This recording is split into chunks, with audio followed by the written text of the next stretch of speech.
Okay, so hello guys and welcome to the Caribbean Foodie.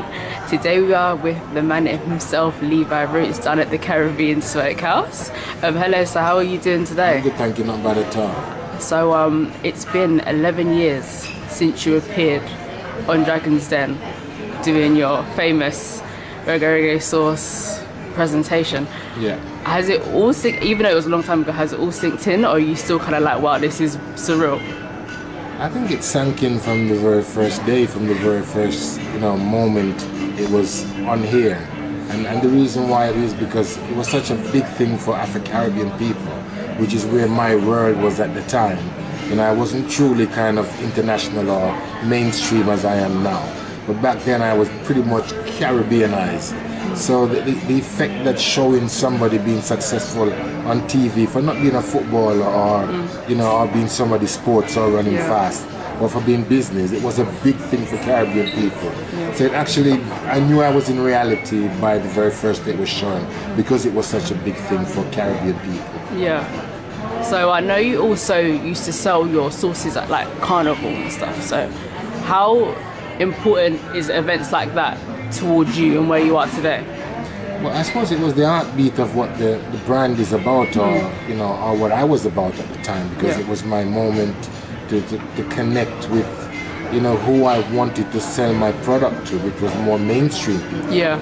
Because Carnival was always not just about Caribbean people. It's Caribbean people that puts it on, and we are the one that creates the vibe and the merriment.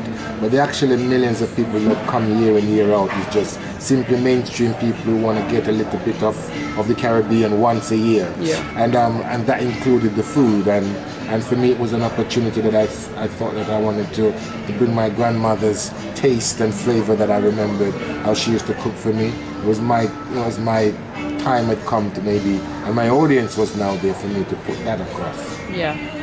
Just how hard is it, not just being a restaurateur but just an entrepreneur in general? I feel like people glamorize it and don't really know the struggles of and what it takes to really be what struggles? Like just maybe some challenges you may face and how much hard work really goes in to being a successful entrepreneur.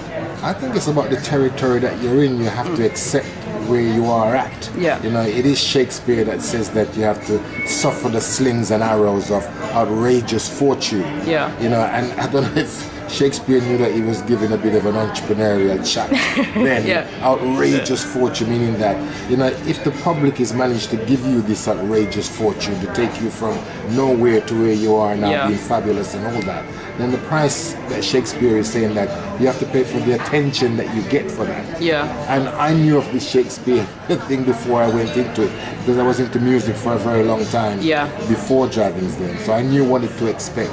So for me, it wasn't as harsh, even though a lot of things did come up, including a big court case that I was faced with, and my kids not being that pleased with how things have turned out. Yeah. And I think a lot of people is already into lots of things that's happened to me due towards my fame. Yeah. But for me personally, I knew it was part of the territory, so I accepted it, and I still accept it now. Yeah.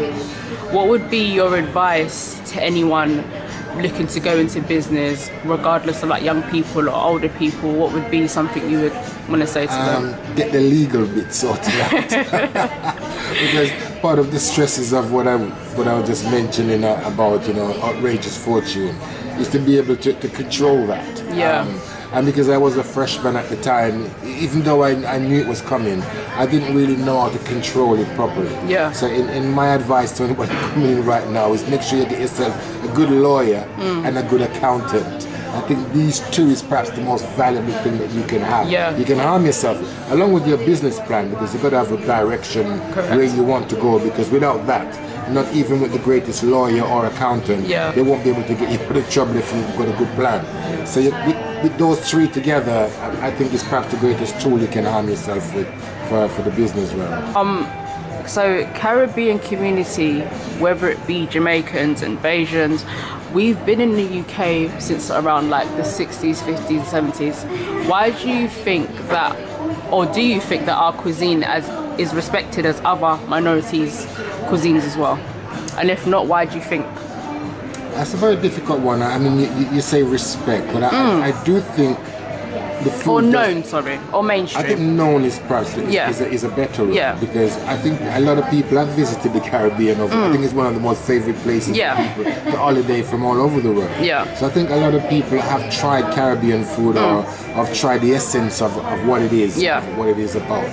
But I think the greatest leap that's been made over the past sort of 20, 30 years is because, and you know, I don't like to pat myself on my own back, but when I'm hovering above myself and I'm looking down, before I came along, I didn't really know if a Caribbean chef on TV represented what Caribbean food was about. You know, and I think that's how the other cuisines have broken through to mainstream. They've got people on television every minute telling you how, you know, it's great to be trying Italian food, and you've got these Italian chefs, and you've got French chefs coming out of your ears, and you know, now Tex-Mex and all this kind of other cuisine that people jumping out on TV at us telling how fabulous they are. But you know, for Caribbean food, it wasn't that. It was only when mainstream people went on holiday or came to the carnival, you experience a bit of what it's about and the fun that Caribbean food is about. And I think it was when my TV series came out, you know, Caribbean Food Made Easy, that it showed me, you know, wafting around the Caribbean and having great fun and cooking great food in the open, and it showed that Caribbean food is acceptable to mainstream. And I think that was one of the you know, the sort of ways that the cuisine has managed to break out the mainstream to be where it is now. Do you feel that sometimes Caribbean chefs may compromise a certain flavors of their food to suit maybe a more European sort of customer? And do you think it's right to compromise? I think chefs have always done that. I think that is the job of the chef. You know, it's to evolve what he's got, the concept. I mean, even myself, my sauces wasn't around when my grandma was around, and even though I've said that the recipe is hers, but really what she used to make is something called a relish, which was just mainly gravy. You know, and the gravy would be put on top of the yams and the bananas and the dumplings, and you'd be thinking you're having like steak and chips or whatever, because it was the flavors of that. So, and I have evolved my grandma's, you know, relishes over the years and turned that into a sauce and into marinades and everything. So, and that's what chefs and people who deals with food does. But I think the problem with Caribbean people is that we're so passionate about our cuisine. Very passionate. And because we're not used to seeing anybody else but perhaps our own Levi Roots, if I can use that term, doing it. And I think people will allow me to make changes to it. But when they see sort of people that are not connected to Caribbean, they're not used to it yet. So it's a bit romantic in some sense, and I think some people have taken the fun out of it and have gone brutal and saying that nobody should be doing it. And I think that's a danger. I think everybody should be trying Caribbean food, and people should be adding their own to it and stuff. And we as Caribbean people, I think we've got to let go of this kind of, you know, hanging on to everything and saying it's ours only, we're allowed to cook it. That vibe. We should give the vibe that, you know, of course you can do whatever you want. As long as you're promoting Caribbean and where you got it from and where the inspiration come from. That's the most important thing. Down here at the Caribbean Smokehouse, I mean, your roots are Jamaican, but I've seen on the menu that you've also incorporated some Bajan food onto your menu, some Guyanese food. Why was it important for you to also include other Caribbean islands? Because I've seen Caribbean restaurants labelled as Caribbean, but it's not, it's just Jamaican. So why was it important for you to do that? Well, when I walked around in my early days looking for Caribbean food and something to eat that everyone does, you always saw Jamaican cuisine. You never see an Antiguan takeaway, you know, or a Montserrat takeaway, or some of these other fabulous islands of the Caribbean. Because for some reasons Jamaican was very entrepreneurial. And the fact that as soon as they saw a bit of empty space somewhere, before you know it, somebody opens a jerk shop or some sort of takeaway there. But we were very quick in creating in that entrepreneurial way of doing it, but very bad in continuing long-term, in sort of a long-term vibe. And I think that's been our sort of fault over the years of why the cuisine hasn't burst away. So when I came on the scene, I didn't want to confuse people by saying that I wanted to pigeonhole myself and do Jamaican food. Even though I'm a Jamaican, I'm very proud, and most of my recipes, you know, are based from a Jamaican point of view. but I wanted to do Caribbean food so I can express the thousands of islands that people don't normally hear of. Yeah. It's never tried it in a takeaway because, you know, you never walk past one in the high street.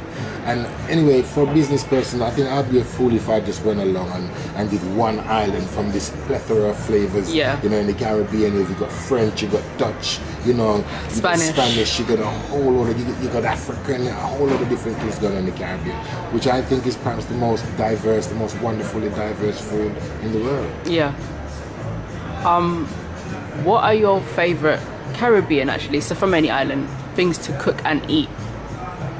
Well, there are many. One of the fun things, I think one of the most fun things is traveling around the Caribbean, as I said, and now getting to know the other islands. Because, you know, Jamaicans, we were always so boastful about the fact that we are the third largest. Yeah. We don't really even take a notice of anything else that's going on. So it was brilliant that I get to manage to visit some of the other islands. And I've just recently went to Guadeloupe. How was that? It was absolutely fantastic to see the French side of what the food is about, and that made me think that when I'm ready to change my menu again next time here in my restaurant, you know, I'll be able to include a bit of French in there. And if you're not careful, people will not actually know what's going on because they won't sort of recognize that it's Caribbean French, but it actually is. You know? And that's the sort of great things now I'm discovering myself, is how the food is different from what I'm used to, what my grandma, you know, sort of taught me, to what I'm learning about in these different islands, which I'm so lucky enough to be visiting nowadays. Is there anything else you would like to say? Apart from, I think, you know, I do think this, just going back on this thing about Caribbean food and where it used to be and how terrible it was back then, you know, I think we've got to move on from that, you know. I can't wait for the days when everyone stops those jokes and those kind of stuff on the internet. You know, I used to be one that was guilty of that as well, to tell the old joke about when you're going to the Caribbean shop, there's nothing in it. Oh, yeah. All that kind of stuff. I think that if we're now moving on to a different plane where there's loads of restaurants nowadays, you don't have to walk out too far from outside of your house now to walk into a fantastic Caribbean restaurant somewhere in the UK. Yeah. So I think our rhetoric about Caribbean food and our jokes and everything should change, and I think now we should start actually bigging up the cuisine. I agree. And talking positive things about it. Yeah, because that can, if someone's never had the food before, that may put them off hearing that if they go into a certain place, the establishment is maybe not friendly or there's no food there. It's not true. It's a bad stereotype to spread. So I 100% agree with you. Fun with the food. Yeah, a Caribbean food movement, and thank you for this interview. And yeah, it was a pleasure meeting you, Levi Roots.